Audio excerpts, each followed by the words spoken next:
মহা ধুমধামে পুরো পাড়ার মানুষ নিয়ে চলছে বিয়ের আয়োজন। তবে এ বিয়ে কোনো মানুষের নয়, ঘটা করে দেয়া হচ্ছে ব্যাঙের বিয়ে।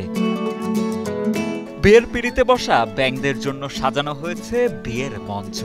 বরের মাথায় সিঁদুর লাগিয়ে দেয়া হয় আশীর্বাদ। এমনকি বিয়ের আয়োজনে গ্রাম থেকে চাল ডাল তুলে আয়োজন করা হয় ভোজের। আমি হয়েছে কাজী, বিয়েতে কোনো যৌতুক টৌতুক নাই, কোনো ছেলে পক্ষেরও দাবি নাই, মেয়ের পক্ষেরও কোনো দাবি নাই। মানে আমাদের ইয়াতে যেমন স্বামী স্ত্রীকে ধরে যেমন হাতে হাত রেখে যেমন শপথ করে, সেরকমই আমরা এখানে সেই অনুষ্ঠান করবো আর কি। 1 মাসেরও বেশি সময় ধরে দেশ জুড়ে চলছে তীব্র তাপদাহ। এমন পরিস্থিতিতে বৃষ্টির আশায় ধুমধাম করে ব্যাঙের বিয়ের আয়োজন করা হয়েছে রাজশাহীতে। পাড়ায় বৃষ্টি হচ্ছে না, সে কারণে আমরা ব্যাঙের বিয়ে দিচ্ছি। আমরা কালকে থেকে আনন্দ করছি, কালকে গায়ে হলুদ হয়েছে। প্রাচীনকাল থেকেই বিভিন্ন জায়গায় অনাবৃষ্টি বা খরায় বৃষ্টির প্রার্থনা করে ব্যাঙের বিয়ের প্রচলন রয়েছে। 2 মে রাজশাহীর পবা উপজেলার ভোগরয়েল খ্রিস্টান পাড়ায় আয়োজিত হয় ব্যাঙের এই বিয়েটি।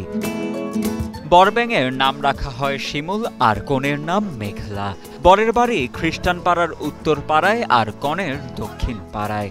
হলুদ শাড়ি আর পাঞ্জাবির পোশাকে বিয়ে উপলক্ষে বরকনের গায়ে হলুদ বাদ্য বাজনা ভোজের আয়োজন করা হয় তাদের বিয়েতে। আমি বরের শাশুড়ি হচ্ছি, অনেক ভালো লাগছে যে এভাবে ব্যাঙের বিয়েটা দিতে পারছি। আমরা তো ছোট কিছু আশা করেছিলাম, কিন্তু এত মানুষ হবে, বড়রাও যে আমাদেরকে সহায়তা করবে সেটা কখনো ভাবি নাই। আমরা চাইছিলাম যে বাচ্চাদেরকে নিয়ে ছোটখাটো ভাবে এটা দিতে। আর শুনেছি ব্যাঙের বিয়ে দিলে নাকি বৃষ্টি হয়, তো যে পরিমাণে গরম পড়তেছে, তো আমরা ভাবলাম যে ব্যাঙের বিয়েটা দিই। ব্যাঙের বিয়ের আয়োজনের খবর জানাজানি হলে পাড়ায় ছড়িয়ে পড়ে উৎসবের আমেজ। শিমুল আর মেঘলার বিয়ে দেখতে ভিড় করেন গ্রামবাসী। মূলত স্থানীয় একটি সম্প্রদায়ের বিশ্বাস, মহা ধুমধামে নেচে গিয়ে ব্যাঙের বিয়ের আয়োজন করে বৃষ্টির জন্য প্রার্থনা করলে আকাশ থেকে বৃষ্টি ঝরে। বিয়ে ব্যাঙের হলেও এর আয়োজন অন্য সব দিক থেকে মানুষের বিয়ের মতোই হয়ে থাকে। এটা করছি যে বউ আনতে এসেছি, এটা চুবাইয়ে বউ লিয়ে আনবো, উলুলু দিব, দিয়ে বউ আনবো। এই বৃষ্টি হয়েছে না লাগে। আমরা ছোট কাল থেকে তো এগুলা দেখছি যে ব্যাঙের বিয়া দেয়, যে সিন্দুর আছে, হলুদ আছে, দুবলা ঘাস আছে, ধান আছে, আর যে ফুলের পাতা আছে, লাড্ডু আছে। বর শিমুলকে সাজিয়ে গুছিয়ে বাদ্যযন্ত্রের তালে তালে নাচে গানে কনে মেঘলার বাড়িতে রওনা হয় গ্রামবাসী। কনে মেঘলার বাড়িতে অতিথিদের নিয়ে বর শিমুল পৌঁছালে সেখানে বিয়ে পড়ানো হয় দুজনার।